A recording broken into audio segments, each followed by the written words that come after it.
All right, welcome everybody to another morning of Read Rich and Righteous. We're reading Rich and Righteous Spiritual. Sorry for the delayed start today.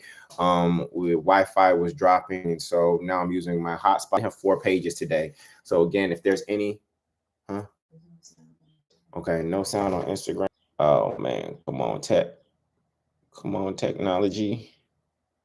I'm trying to start over on Instagram real quick. Oh man, to do join us. Sorry about that.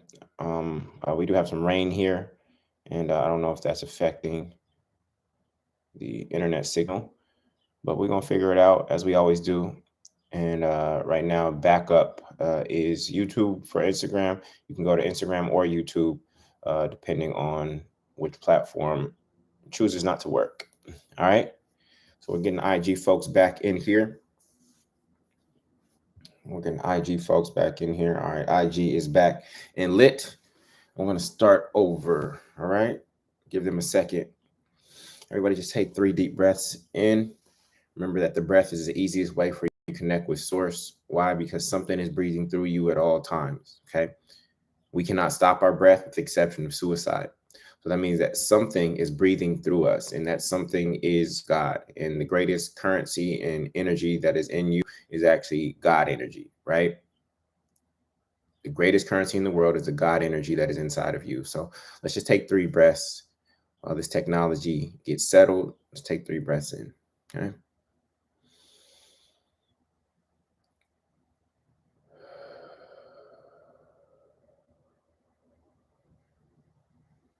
Two more.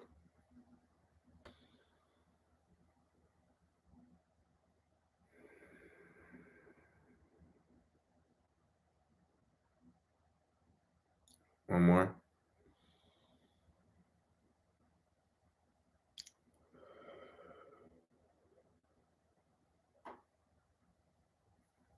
No matter where you are, family, you can always go back to the breath. You do not need to go to a church or a temple or a synagogue or a mosque to connect to God. All you have to do is go back to your breath.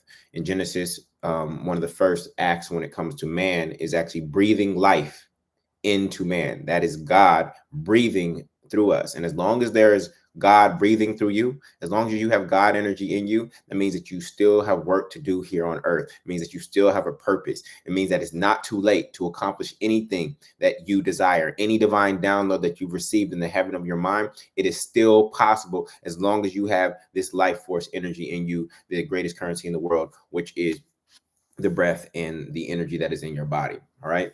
Remember, we talked about in Matrix, they were using humans for batteries. Why? Because we are the most powerful source of energy in addition to or in alignment with the sun. When you combine the sun and the energy that's in our body, we have all the energy that we need, okay, here on earth. And so just wanted to honor that. All right. So thank you for your patience. Sorry for the slow start this morning. There were some internet issues where I'm at. So using the hotspot on my phone, and it should hold up for both platforms. Today, we are, for those of you who are new to the family, we are reading Rich and Righteous, Spiritual Secrets, Mastering Money, Manifestation in Your Mind. We are here every weekday morning at 8:30 a.m. Eastern Standard Time to attune our mind to a mind state of abundance. We know that the collective consciousness, other people, right, are tapped into recession, scarcity, lack, poverty consciousness. And so this is how we pour into ourselves every single day before we go out into the world and start giving to others, right? As default givers, as children of God, we are default givers, and we have to be better at replenishing that which we give before we give it. And so we are all working on developing a practice of tithing our time. Our time is more valuable than this form of currency. And so tithing our time, if you're awake for 16 hours a day, that would be 96 minutes of your day going back to your creator or going to connect with your creator. And so we spend about 45 minutes to 60 minutes here every morning connecting with our creator, whatever you call it, however you define it. And in addition to that, people have meditation practices, yoga practices, things of that nature that add to that time. All right. So we are on page 353 this morning. 353. We are working our way through money commandment number 9, which is all about how the rich and righteous attract more money into their lives. We only have about, actually, we have book, 6 pages to read. So I would like to jump into it now. Let me get this. I'd like to jump into that reading now. Make sure this computer is charged up. All right, let's get into it, family.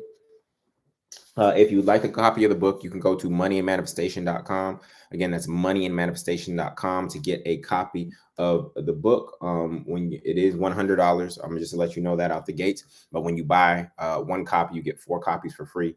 Plus, you get the rituals workbook, right, which are all the exercises that you see at the end of the chapter, and you also get the audio book. So that is the package. If you go to Amazon.com, you will end up paying $100 for just one copy of the book. So I encourage you to go to moneyandmanifestation.com to get the book so that you get the entire set. Okay. So here we go. How to become more attractive. How many of y'all want to become more attractive? How many of y'all want to become more attractive? Yes, yes, yes. I know I do. I know I do. All right. Not saying I ain't cute now. Okay. But we ain't talking about that kind of attraction. Okay. Talking about a different kind of attraction today. Then Isaac said to Jacob, "Please come near, that I may feel you, my son, to know whether you are really my son Esau or not." All right. So if you know of the story of Jacob stealing Esau's birthright, from a literal perspective, this story makes no sense. From a literal perspective, this story makes no sense. But when you understand it from an allegorical perspective, you will truly understand. Today is going to be a major breakthrough for all of you. You're going to understand the power of feeling, and that we attract through the vibration of feeling.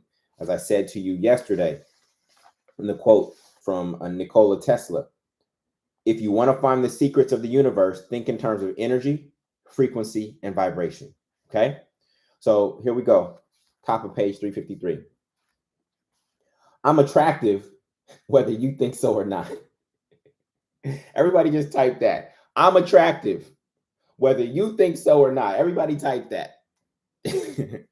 I am. That's an affirmation. I am attractive, whether you think so or not. Let's just start there. Let's just start there. I don't care who was the best looking in the yearbook in high school. I don't care about who was prom queen or prom king. I don't care who was homecoming king, who was homecoming queen. I don't care. I'm attractive, whether you think so or not. All right. I don't mean my appearance. I mean my experience. I attract so much joy, abundance, beauty, love, health, and wealth. Everything that truly matters to me is matter or materializing in each moment. Whether you can see it or not doesn't matter to me. All that matters is I can see it and believe it until we can all see it. Whether you see it or not does not matter to me. All that matters is I can see it and believe it until we can all see it. This vision I have of creating the wealthiest family in the world, 100,000 people with $1 million in net worth, which is $100 billion, which make us the 5th wealthiest family in the world. Guess what? I don't care if someone else can't see it. It does not matter. What matters is that I can see it and I can believe it in my mind's eye, right? Until we can all see it. And then once you actually see the physical, tangible representation of it, when you see 100 folks who are united and collectively have over $100 billion, then you'll have to admit and honor and acknowledge that it was there. But I'm not doing it to prove anything to anybody. I'm doing it simply because this is a desire that was placed in my heart, a seed that was placed in my mind that I want to bring to fruition. It's a heavenly idea, a divine download that I want to bring on earth, period. I'm not doing it to prove to anybody. I'm not doing it to prove to oppressors, to white men. That's not why that vision came to me. And for those of you out here who are doing things to prove others wrong, as I said before, they're not thinking about you. So you're wasting a lot of thought energy doing things to try to prove people wrong. I'm trying to prove my 3rd grade teacher wrong. I'm trying to prove my ex wrong. I'm trying to prove my parents wrong. That energy, just that energy alone, it comes from a source of it's a negative energy. Trying to prove other people wrong comes from a negative place. It doesn't come from your pure heart. So what? You proved them wrong, and now what? You did all that to prove one person who did you wrong in the past wrong? You prove to them, oh, I could become a lawyer. You said I couldn't become a lawyer. I'm going to prove it to you. And now you down a career path that you didn't even desire to be on, all because you're trying to prove one person wrong. Okay. So I may never grace the cover of a modeling magazine, but I still know they have the power. But I still know that I have the power to gracefully model magnetism. Okay, but I still know that I have the power to gracefully model magnetism, and I hope that you've seen this in me. I think you've seen me model magnetism. You've seen me magnetize this community. You've seen me magnetize the multifamily movement. You've seen me magnetize financial abundance. You see me magnetize. I'm modeling magnetism. I may not be on a modeling magazine, but I'm modeling magnetism. I'm showing you that these unseen universal laws are real. Remember, if you don't think these unseen universal laws are real, keep in mind the law of gravity. You can't see it. You can only experience it in the physical form. So the law of gravity is about a physical law, but the law itself is not physical. The law of gravity is trying to explain something physical, but in and of itself, the law of gravity, you can't touch it. You can only experience it as the result. So what I'm trying to show you is these unseen universal laws that govern the entire universe that I've been able to tap into, not only myself, but others have been able to tap into, so that once you understand these unseen laws, it allows you to manifest a lot easier in the physical material reality. Okay? When you look at the world's most successful people, did success make them attractive, or did they attract success? What was that quote by Jay-Z? What was that quote by Jay-Z? What do you say? I'm cute. Ain't no such thing as an ugly billionaire. He said, "Ain't no such thing as an ugly billionaire. I'm cute, pretty much." And type that in. Ain't no such thing as an ugly billionaire. Ain't no such thing as an ugly millionaire. Let's say you don't want to become a billionaire. That's fine. Ain't no such thing. He must be attractive. Jay-Z must be attractive. I don't care how big you think his nose is. I don't care how big you think his lips are. Guess what? He's more attractive than you are right now.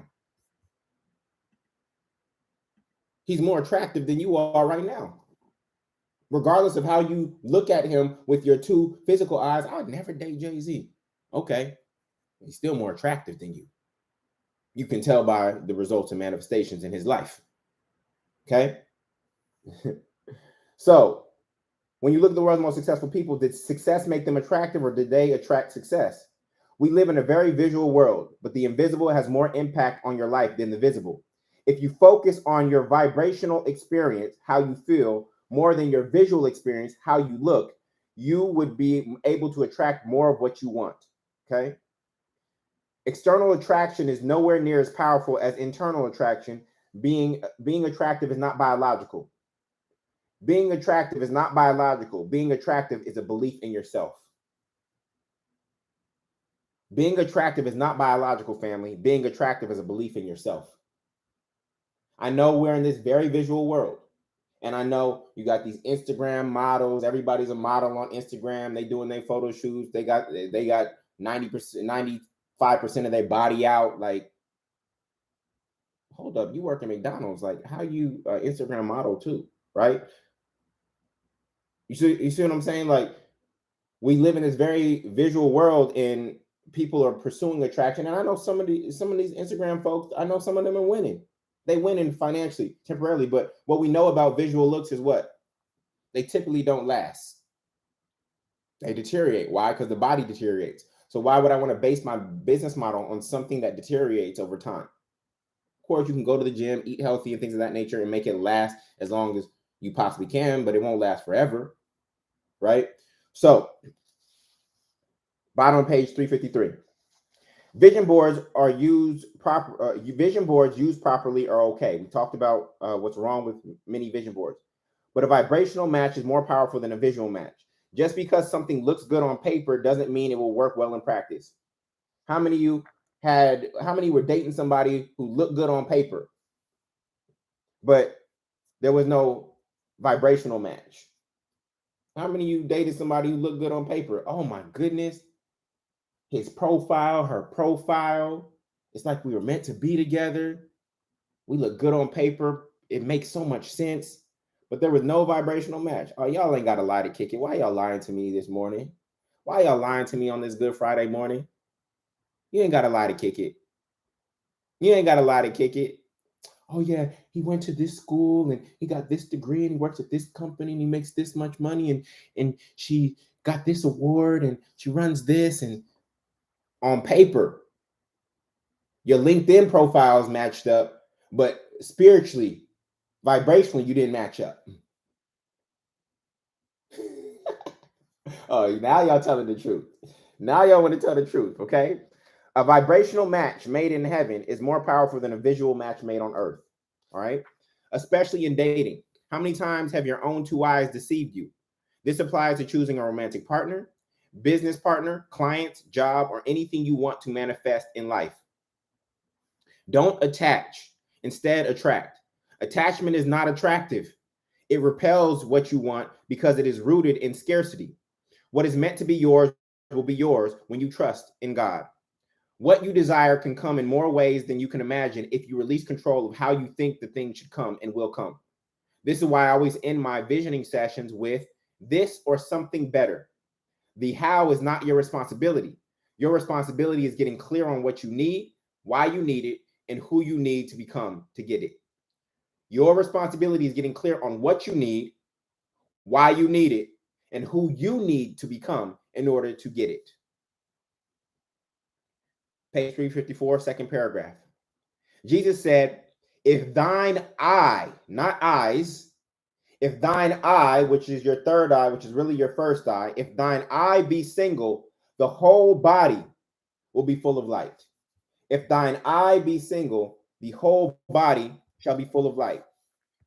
I broke that scripture down on my Instagram recently, and I want to I needed it.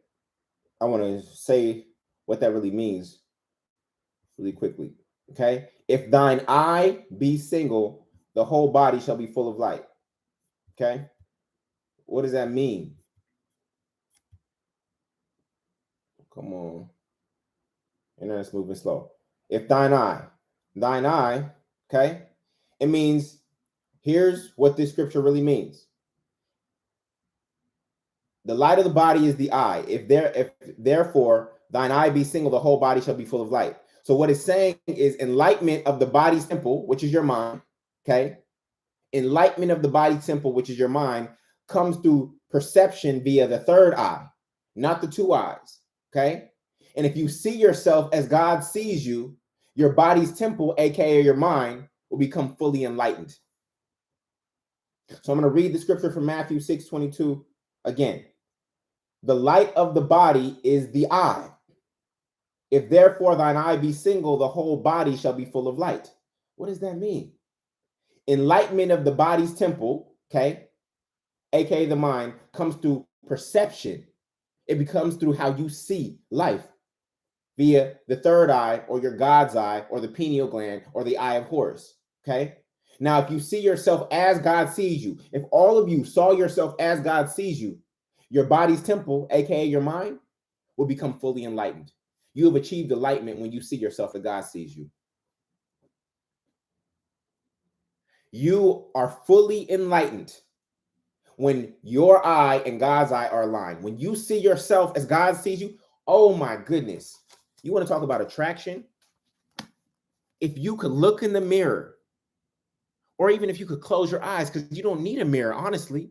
If you could close your eyes and see you as God sees you, as the child, in the same way that you look at your child, the same way I look at Jada, the same way you look at your children, for those of you who have children, or the same way that your parents looked at you.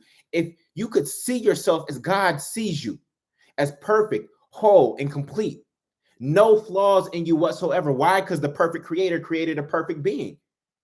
It is us who sees flaws, and those flaws are temporary. They are mistakes. To sin means to miss the mark. It does not mean that you are a sinner.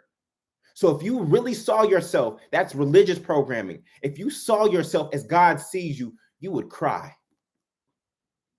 God sees you, each one of us, as the most beautiful thing it ever created. The issue is that we don't see ourselves as God sees us because of all this earthly and religious and societal programming. Oh, you are a C student. Oh, you are a sinner. Oh, you're too short. You're too tall. You're too dark. You're too light. Your hair is messed up. That is not how God sees you. Those are all false, temporary, physical, earthly characteristics. That is, God does not see you in physical form. God sees your soul. And if you recognize how beautiful your soul was, your whole body would be full of light.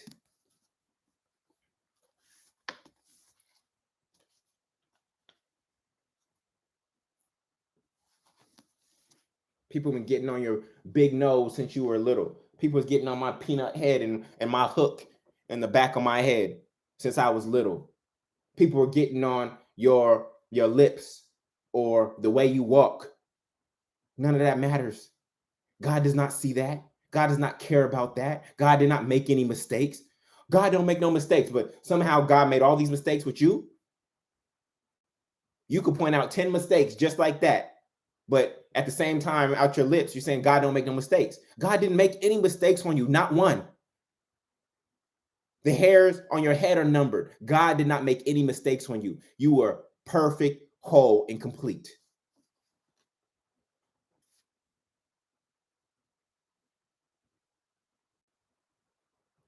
We are on page 354, second paragraph. Jesus said, if thine eye be single, the whole body will be full of light. This is why we must go within and use our third eye, which is really our first eye, to make decisions. This is why it is called a sound decision. It's called a sound decision because it resonates with who you are and what God wants for you. I used to make sound is vibrational. Okay. Sound is vibrational. We know that sound comes in the form of waves. So does light. I used to make decisions based on what my two physical eyes could see. My two physical eyes almost cost me my vision. My eyes almost cost me my vision. What do I mean by that, family? I have a vision that was given to me by God. I keep telling you every morning what that vision is. And my eyes in the dating realm caused me to attract to somebody that I had no business being in a relationship with. My two physical eyes almost cost me the larger vision that God had for me. Some of you would be better off blind dating. Some of us, I see these shows out here and you're like, no, that's crazy. I would never do that. Some of us would be better off blind dating because we are too influenced by our two eyes. I'm telling you from my own personal experience, family. My two eyes almost cost me my vision. Not this vision, the larger vision that God had for me. But more and more, I've come to see life through my third eye or mind's eye. The invisible, immaterial, intangible, and unseen govern our physical reality, not the visible, material, tangible, and seen. Our eyes see effects, but our mind's eye can see root causes and be cause. I'm going to repeat that. Our eyes see effects. All of the things that you see are effects of some unseen universal law. But our mind's eye can see the root causes, the unseen, right? And be cause. You can't see gravity, but it is a force that we must all reckon with daily. You can only see gravity as it impresses and expresses itself upon our physical reality. Ironically, we can't even see a physical law.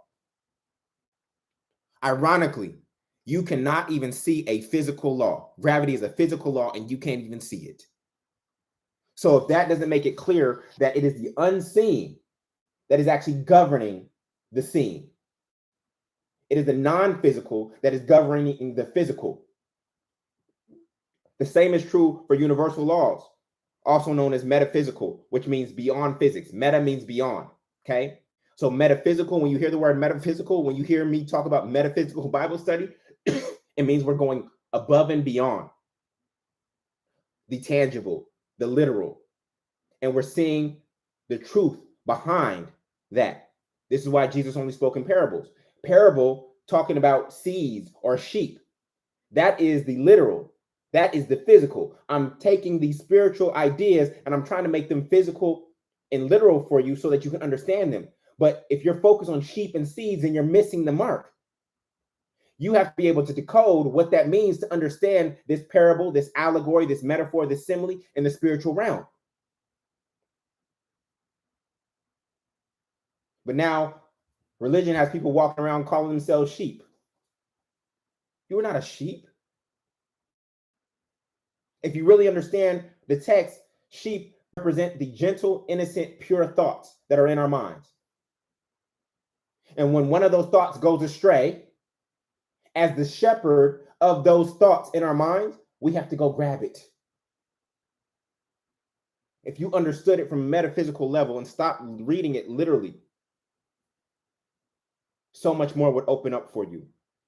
So the same is true for universal laws, also known as metaphysical, which means beyond physics. Okay, metaphysical laws that govern the spiritual realm, which is above and behind everything we see and experience. Imagine choosing a romantic partners and spouses, business partners, clients or employers, and friends you hang out with, where you spend and invest your money, the clothes you wear, the books you read, and the food you eat based on vibration. Imagine making these daily decisions based on purely vibration, not based on visual. I'm going to repeat that. Imagine choosing romantic partners and spouses, business partners, clients and employers, the friends you hang out with, where you spend and invest your money, the clothes you wear, the books you read, the food you eat, and the food you eat based on vibration. Is this food going to elevate my vibration or take my vibration down? Are these clothes going to elevate the vibration that is already within me? Or are they going to take my vibration down? You know, family, I've never wore clothes with skulls on them. I've never wore clothes like something Hardy, Von Hardy or something like that. That became like a trend. And people were happily and excited and paying lots of money to buy clothes with skulls on them. I'm a living being and I'm going to wear the image of death on me? Please make that make sense. Von Dutch, what was it? I don't know who it was. I don't care. Okay. So imagine moving through your life where you are now choosing everything based on vibration, not based on the visual. You know when a certain type of food is going to give you energy versus put you to sleep. Talking about the itis. You know if you hang around a certain group of people long enough, you will end up drained. Don't make choices based on what's visual on the surface. Feel the vibration of anything or anyone first and see if it matches your vibration or the vibration you seek to have. You realize, family, when you take notes, what is a note? A note is a musical frequency, correct? So when you are at a lecture, you're at a conference, you're on a live like this, and you are taking notes, you know what you're really doing? You're tapping into the frequency of the person who is speaking. You're literally tapping into my frequency. And so if my frequency of wealth consciousness is higher than yours, when you take notes, you are tapping into my frequency. Are you understanding this? You're tapping into my frequency. Even if you don't go back and look those notes later, the process of you writing what I said down or what was written in the book down, or highlighting or making a note in your book, you are tapping into my frequency. I've given you a book with a frequency in it, with a code in it. And when you read it, when you show up here and you go along, you are tapping into my frequency. And if my wealth consciousness is higher than yours currently is, then you should be elevated by this experience. I've never heard someone leave here and say, oh, I feel depleted after hearing Jullien speak. Oh, I'm so tired after hearing Jullien speak. I've never heard anyone say that. I feel burned out after hearing Jullien speak. I hope that I elevate your vibration every single morning. This is the beauty of technology. I can take my candle and I can light all 600 of your candles without my candle burning out. That is the most sustainable way to give. We are the light of the world. And when we give in that way, we give in the most sustainable way possible, to be able to give my light to all of you without my light burning out. And now then you can go give your light to other people without you burning out. But part of the way to do that is we have to get out of this time for money rat race, because that is what's leaving you burned out, because you're selling the most valuable thing that you have, which is the God-given energy in your body, for something that's less. That means that that trade is depleting you every single day.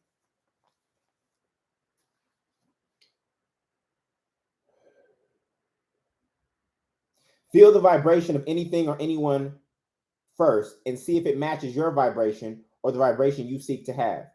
You have the power to shift the energy wherever you are. Remember, you are a thermostat, not a thermometer. A thermometer takes the temperature of an environment, right? A thermostat dictates the temperature of an environment. You have that power inside of you. Nobody can kill your vibe. I love Kendrick Lamar, but guess what? Nobody outside of yourself can kill your vibe. Nobody can kill your vibe when you are vibrating higher than they are. How can someone lower than you kill your high vibration? If you're up here, if you're on the 10th floor and they're on the 2nd floor, how can they even reach you? Lower frequencies always succumb to higher frequencies, just like darkness always succumbs to light. You want to know the truth? If someone kills your vibe, you weren't vibrating as high as you thought you were. Oops. If someone kills your vibe, someone outside of you kills your vibe, then it literally means that you were not vibrating as high as you were. You thought you were on the 10th floor. You were projecting as if you were on the 10th floor, but the reality is you were still on floor 2, where they were. In fact, you were still in the basement where they were. This is how they were able to reach you.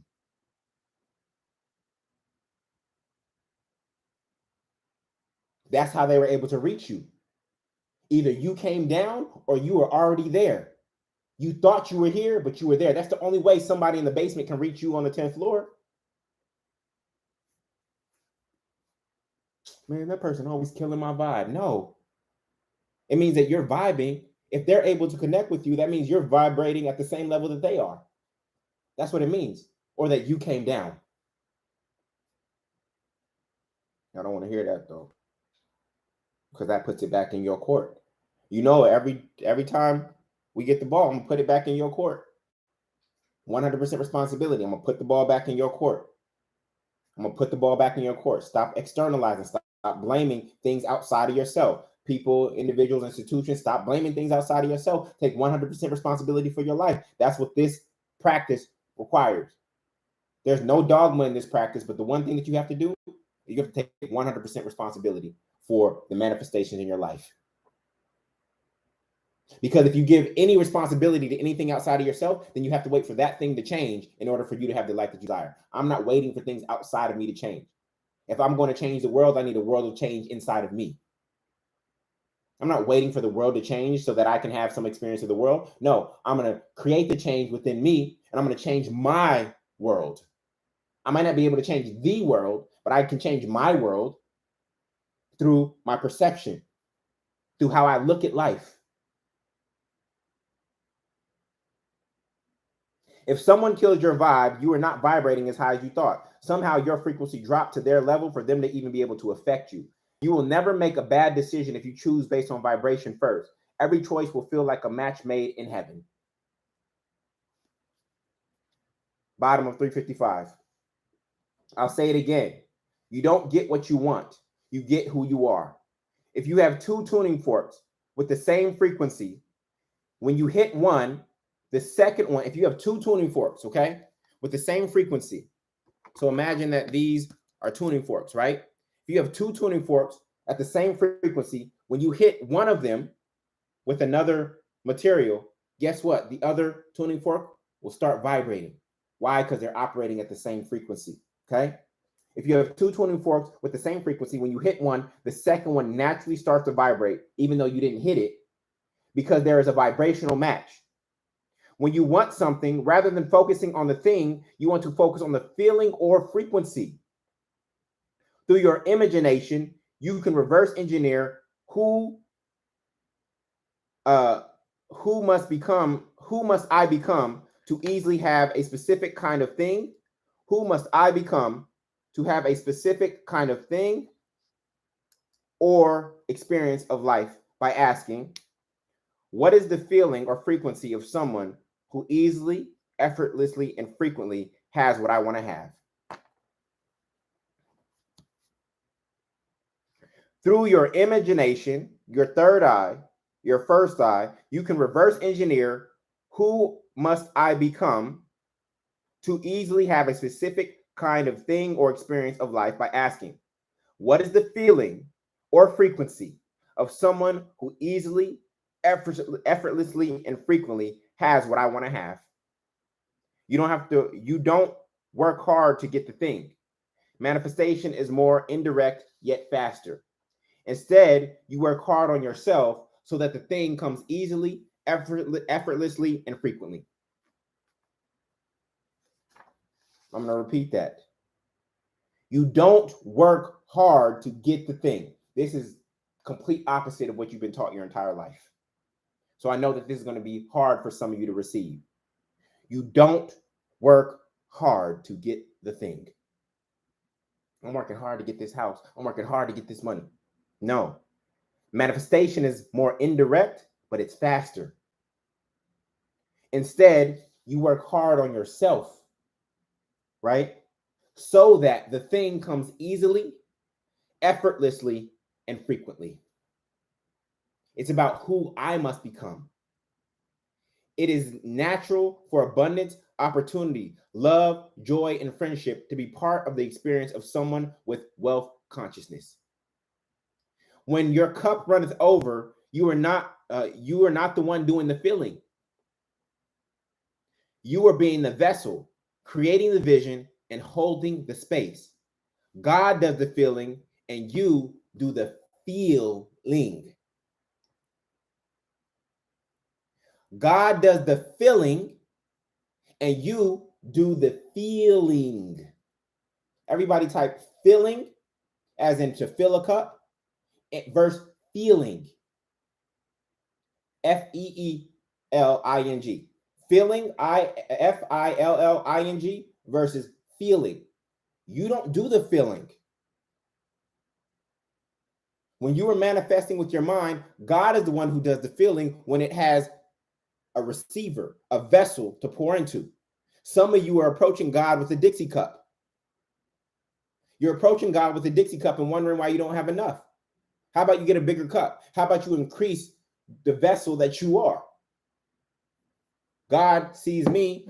My bowl is this big, y'all. God just be pouring into me. But some of y'all are approaching God with a little Dixie cup. Your responsibility is not the filling. It is the feeling. Luke 12:24 says, consider the ravens. Listen to every other animal on earth. Listen to this. Consider the ravens. They do not sow or reap. They have no storeroom or barn, yet God feeds them. And how much more valuable you are than birds. Sometimes we have more faith in Amazon Prime, Domino's Pizza, Fresh Direct, UPS, Uber Eats, an employer, a church, and the government to deliver for us than we have in God. Sheesh. Some of y'all have more faith in Amazon Prime than you do in God. Some of y'all have more faith in Uber Eats than you do in God. Some of y'all have more faith in the U.S. government than you do in God.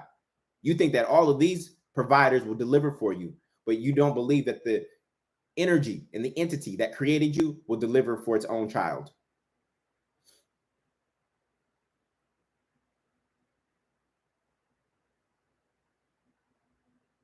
I need you to check that.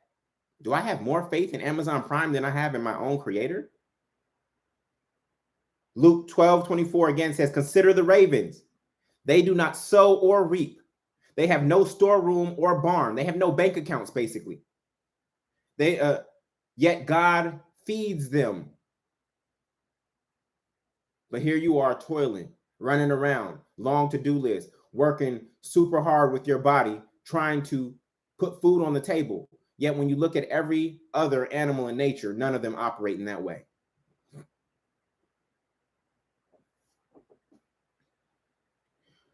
When we are word shipping, okay, that's a new word I made up. When we are word shipping or worshiping, we are sending our orders to God, and there is no greater distribution and fulfillment center than the storehouse of God. Everybody type word hyphen shipping. That's what you're really doing. You're shipping out words to God. And there's no greater distribution center. I don't care what Amazon looks like. I don't care if they got their own trucks. I don't care if they got robots. I don't care what they got. There's no greater distribution system than the storehouse of God. There's no greater. God can bring things to you faster than Amazon Prime. Can manifest in less than a day.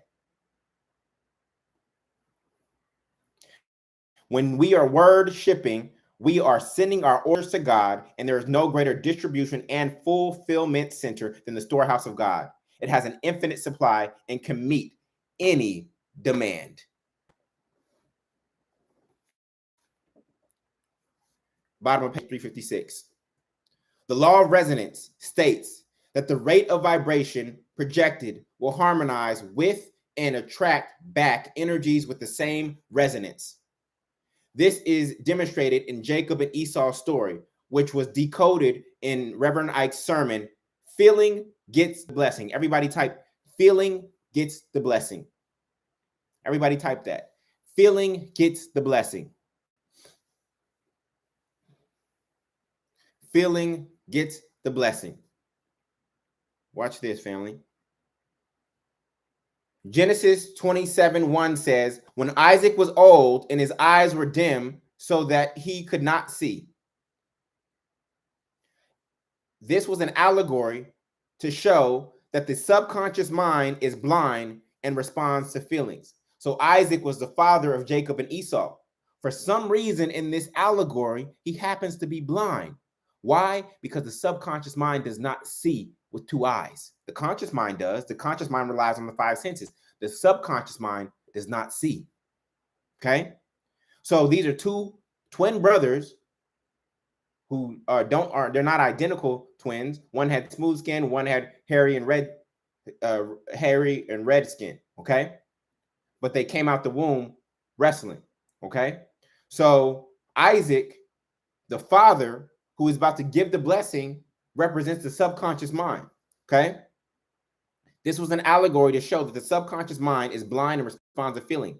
Isaac requests that Jacob come closer, so Esau goes out to hunt and to get some venison for Isaac, the dad.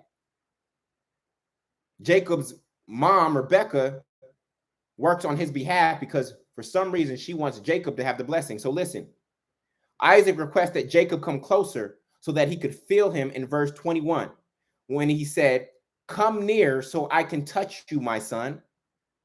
This means that to get the Father's blessing, we must be near or in alignment with the Father so it can feel us vibrationally. Remember, Isaac is blind. So he can't tell the difference between Jacob and Esau. Rebecca, the motherly and feminine principle, knew that Isaac, the fatherly and masculine principle, responds to feeling, not appearance. So she dressed Jacob up like Esau. In verse 16, she covered Jacob's hand and the smooth part of his neck with goat skin so that he felt like Esau, who was hairy to the father. The universal laws operate according to feeling and are indiscriminate. God knows you based on how near you are and how you feel.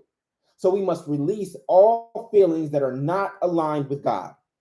In the same way that we seek to make ourselves attractive externally through clothing and how those clothes make us feel, we can increase our attraction internally with our awareness of our feelings. So when you go deeper into that story, Jacob, as he quote unquote steals the blessing, gives gives his father some food. His father had sent out Esau to get venison, but Rebekah and Jacob made another dish that he ate. What eating taps into what sense, family? Taste. Then Isaac said, "You don't sound like Esau. You sound like my other son, Jacob." He said, "I am Esau." Jacob was accepting the identity. Okay, so that's now hearing. Then he touched his hairy skin, right? When they had put on the goat skin on top of Jacob's smooth hands. That's touch, right?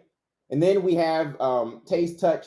Here we have taste, touch, oh, and smell. The food that Jacob and Rebekah made for Isaac had a smell to it.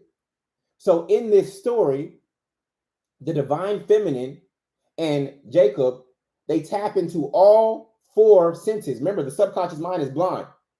Okay, so it cannot see. So we're not tapping into the fifth sense, but it used all other of the four senses to get the blessing from the Father. So what does that mean? What that means is that you can go into your mind's eye and you can actually go get in the feeling vibration of what it feels to be rich, what it feels to be loved, what it feels to be supported, what it feels to be successful. You can go smell that. You can go taste that. You can go touch that. You can go hear that. And in your mind's eye, you can even go see it. But you can go there first before you actually have the physical experience. You must go assume the identity in your mind first before you actually have the identity in the earthly realm. They use all four of the five senses. Okay? So, moving forward on page 357. You want to be the attractor, not the attracted. Whoever or whatever is doing the attracting has a greater gravitational pull. Is it drawing you to it, or are you drawing it to you? You are the sun, S-U-N, of God, and you attract things into your orbit. When it comes to money, people use the language paper chasing, but you never want to chase money. Anything you chase establishes that it has more power than you do. When you are chasing money, it means that it is pulling you. You are not attracting it. When you chase money, it naturally runs from you. When you attract money, it naturally comes to you.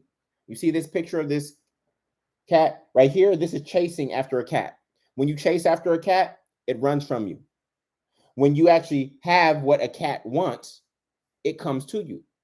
So rather than chasing after money, how about we all get clear on what money wants and become attractive to it so that it comes to us?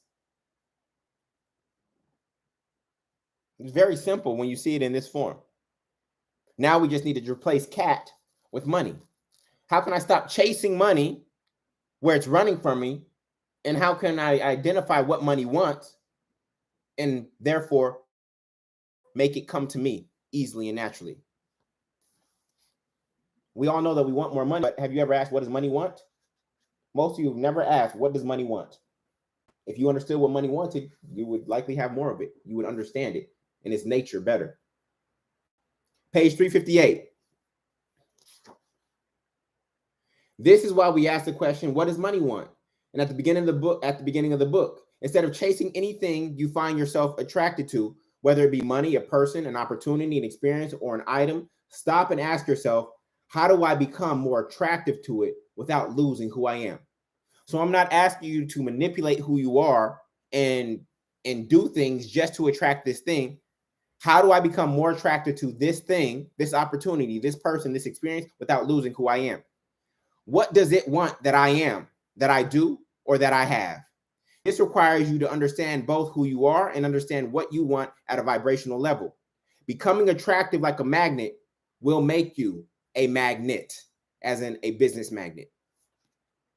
Money is a blind servant. It doesn't see. It feels currents. Again, this is why it is called currency. When you tap into the same frequency, then the law of resonance, the real name for the law of attraction, will cause things to show up in your life that have the same frequency. You can't manifest wealth from a poverty consciousness. You can only get there through wealth consciousness. Money does not trickle down. It trickles up to your level of wealth consciousness. Being from a wealthy family makes wealth familiar, and this is how generational wealth perpetuates itself. But if you didn't come from a family of millionaires, then a family of millionaires must come from you. The hardest part of creating generational wealth is being the first generation to do it. Okay, is being the first generation to do it. In a Fidelity investment survey, approximately 80% of people who have a net worth of $1 million or more did it without a trust fund or inheritance. This destroys the myth that most millionaires come from families of millionaires, and therefore the odds are stacked against you. Most millionaires started from scratch by scratching their heads until they figured out how to generate 5 figures passively, earn 6 figures actively, and build 7 figures worth of assets. That's 5 figures passively, 6 figures actively, and 7 figures worth of assets. Money is attracted to specific ways of being, doing, and having. Instead of constantly chasing money, what if you focus on how to become attractive to it? You don't have to chase money. You just have to know how it moves and what it wants. What is its true nature so that it comes to you. There is a difference between chasing money and coming into money. As children of God, we shall come into money, since abundance is our birthright. Please say, I'm coming into money. Please say, I am coming into money. I don't chase money. I come into money. It comes to me. I don't chase it. When I chase it, it runs. When I know what it wants, it comes to me. I come into money. I've come into money. The money was already here. I came into it because I came into vibrational alignment with it. I came into a certain frequency. And at that level of frequency, money naturally exists there. It is there easily, effortlessly, and frequently. I come into money. I don't chase money. We are reestablishing the power dynamics. We are reestablishing the power dynamics.